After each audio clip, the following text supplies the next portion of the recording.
तो लोगों को ये लगा था कि reservation is the right thing, need of the hour है रिजर्वेशन। जहां पे बात हो रही है कि अब देश से रिजर्वेशन हटा देना चाहिए। अब देश को आजाद हुए ऑलमोस्ट 80 इयर्स हो गए हैं और अब शायद देश को इस चीज की जरूरत नहीं है। एक कैटेगरी की तरफ सेंट्रिक है जहां पे मात्र 27% रिप्रेजेंटेशन के बावजूद जो जनरल कैटेगरी है उनके पास 53% वेल्थ है जो अभी जमा है। मेरिटोक्रेसी पे ये बात की जाती है कि आप कुछ जगह जो कट ऑफ देखते हैं उसमें बहुत ज्यादा डिफरेंस होता है। आप यूपीएससी का कट ऑफ देख लें। रिजर्वेशन हटाओ आंदोलन एक ऐसा पेज बनाया है इंस्टाग्राम पे कि उसको ऑलरेडी जो है 5 मिलियन से ज्यादा फॉलोअर्स मिल गए।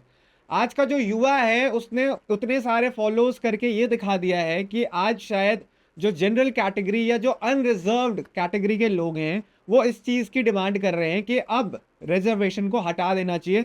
स्पेशली उनकी डिमांड है कि एजुकेशन सिस्टम से जो है रिजर्वेशन हटा देना चाहिए।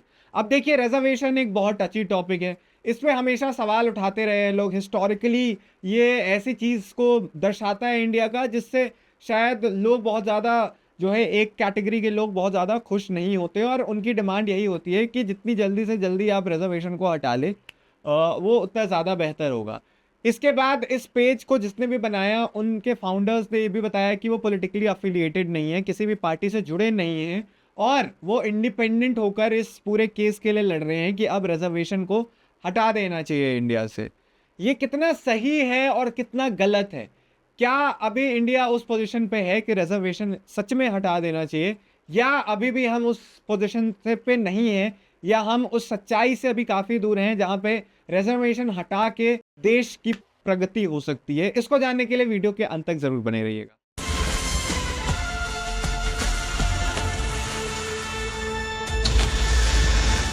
नमस्कार, मेरा नाम है इंद्रनील भारती और आप देख रहे हैं द न्यूज अरीना।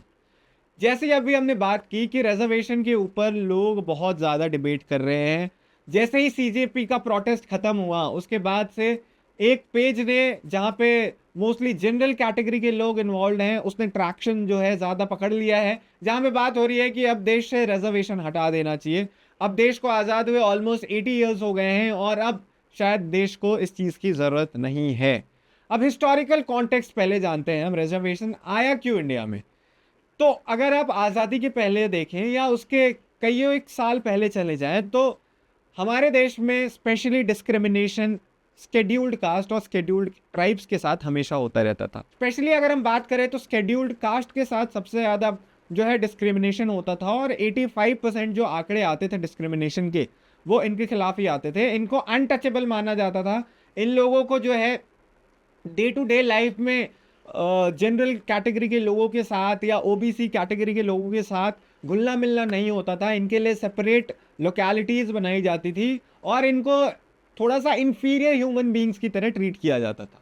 तो ऐसे में उस टाइम पे कॉन्स्टिट्यूशन जब बन रहा था, देश जब आज़ाद हो गया था, तो लोगों को ये लगा था कि reservation is the right thing, need of the hour है रिजर्वेशन, और हम रिजर्वेशन अगर बनाते हैं तो उस टाइम पे जो है जो निम्न वर्गीय लोग हैं जिनको उस तरीके से देखा जाता है वो लोग एटलीस्ट आगे जाके उनको बराबर पे आने का मौका मिलेगा। अब 80 साल हो चुके हैं इस चीज़ को होते हुए। थोड़े हम स्टैट्स देख लेते हैं, क्या अपलिफ्टमेंट हो रखी है जो नीचे बिलोंग करते हैं, स्केड्यूल्ड कास्ट में बिलोंग करते हैं हायरार्की में, उनकी हम बात कर रहे हैं। क्या जो है स्टैट्स बताते हैं उसके बारे में आपको मैं सबसे पहले बता देता हूँ। सबसे पहले जो कास्ट डिस्क्रिमिनेशन है, कास्ट बेस्ड डिस्क्रिमिनेशन, अगर उनके बारे में बात करें तो एनसीआरबी ने जो डेटा रिलीज किया था उसमें यह बताया गया था कि 57,582 केसेस डिस्क्रिमिनेशन के चल रहे थे। ये बस 2023 की बात है। और 12,960 केसेस, पहले 57,000 जो थे वो एससी के खिलाफ थे और बाद के जो 12,960 केसेस थे वो एसटी के खिलाफ, एसटीज के खिलाफ थे। इसके अलावा अगर आप 1991 से 2023 तक का डेटा निकालेंगे तो ये केस जो है 1.37 मिलियन चला जाता है बढ़कर, जिसमें एससी और एसटी के लोगों के खिलाफ एट्रोसिटीज़ की जाती हैं और इसमें से ज़्यादातर केसेस जो होते हैं वो एससी कम्युनिटी के खिलाफ किया जाता है। अब हम बात करते हैं रिप्रेजेंटेशन की। अगर रिप्रेजेंटेशन को देखा जाए तो सबसे पहले आप इससे अंदाज़ा लगा लीजिए कि ग्रुप ए और ग्रुप सी में डिफरेंस कितना ज़्यादा है।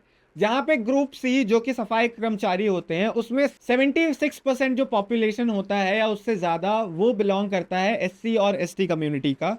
और अगर हम वहीं ग्रुप ए की बात करें तो ग्रुप ए में एससी एसटी और ओबीसी को कुल मिलाकर 39% जो है वो वहां पे रिप्रेजेंटेशन मिलता है, जहां पे एससी 14%, एसटी 6.54% और ओबीसी 19.14% जो है ये इतने इस मतलब आप बोलेंगे इस नंबर्स में रिप्रेजेंट ऊपर करते हैं।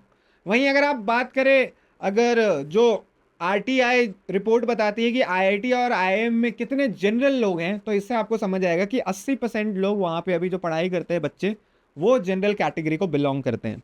अगर हम वहीं पे वेल्थ इनइक्वालिटी की बात करें कि परसेंट से अगर हम कंपेयर करके देखें कि वेल्थ में कितना ज़्यादा डिफरेंस है, तो आपको और भी ज़्यादा जो है क्लोज मेट्रिक का पता लग जाएगा। एससी एसटी पॉपुलेशन की अगर हम बात करें तो टोटल पॉपुलेशन बनता है 28.27% और वेल्थ उनका बनता है 12%। ओबीसी पॉपुलेशन की बात करें तो ओबीसी का पॉपुलेशन बनता है 43.9, ऑलमोस्ट 44%, और वेल्थ उनका बनता है 33.9%।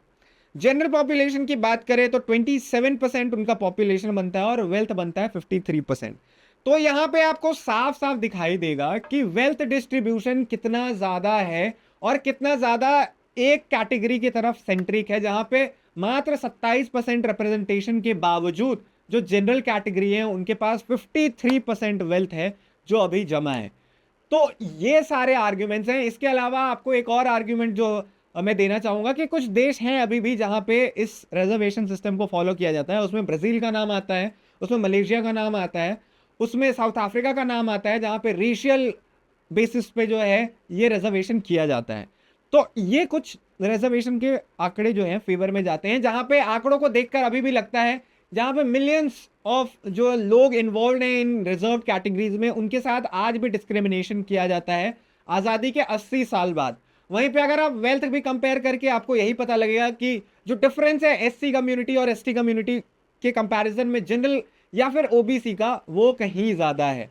इसके अलावा आप और भी अगर मेट्रिक उठाकर देखें जहाँ पे आपको दिख गया कि ग्रेड सी में कितने रिजर्व लोग काम करते हैं और ग्रेड ए में कितने काम करते हैं, तो यहाँ पे भी आपको साफ साफ समझ में आ जाएगा कि क्यों जो है इसकी डिमांड अभी नहीं की जा सकती है, या फिर क्यों आप इसके फेवर में बात करेंगे कि आज का भी जो पॉपुलेशन है एससी और एसटी कम्युनिटी का उसको रिजर्वेशन मिलनी चाहिए।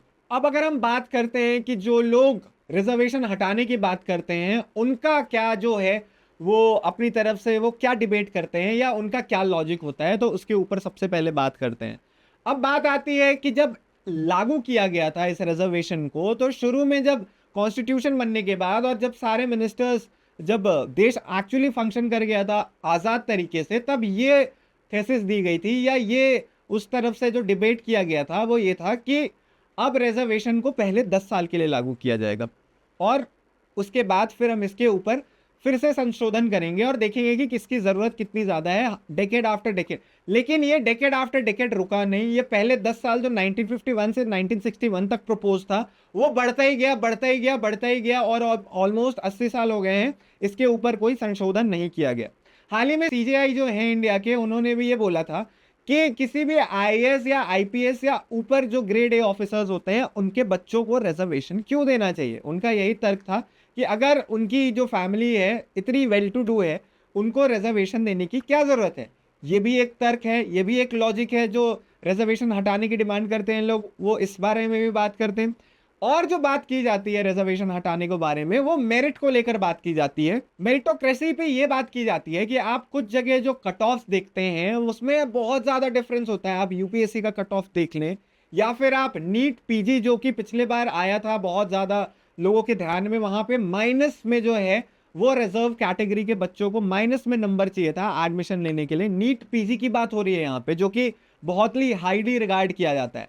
उसके अलावा आप और देखें तो इसके अलावा जो डिबेट की जाती है वो इसमें भी की जाती है कि बहुत सारे ऐसे स्टेट्स हैं, एग्जाम्पल में आप तमिलनाडु और कर्नाटका को ले सकते हैं, जहाँ पे 60 से ज़्यादा मतलब ऑलमोस्ट 70, किसी पे 60, किसी पे 70% सीट्स ऑलरेडी रिजर्व हो चुकी हैं। मतलब एक ऑलरेडी जो तय किया गया पैमाना है कि 49% के ऊपर रिजर्वेशन नहीं कर सकते आप, उसको ब्रीच कर चुकी हैं ये स्टेट्स।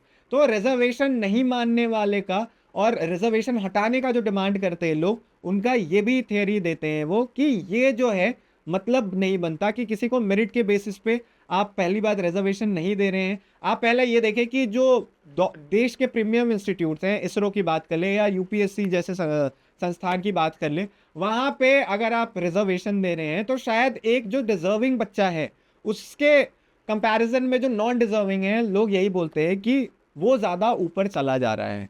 ये कुछ आर्ग्यूमेंट्स दी जाती है। अब इसमें तो आप ये भी बोल सकते हैं कि नीट के पीजी वाली जो बात की, वहाँ पे इसीलिए माइनस में चला गया क्योंकि एससी और एसटी बच्चों का रिप्रेजेंटेशन ही नहीं था, क्योंकि वहाँ तक उनको आने का जो है वो संसाधन मिला ही नहीं था, वो वहाँ तक पहुँच ही नहीं पाए थे।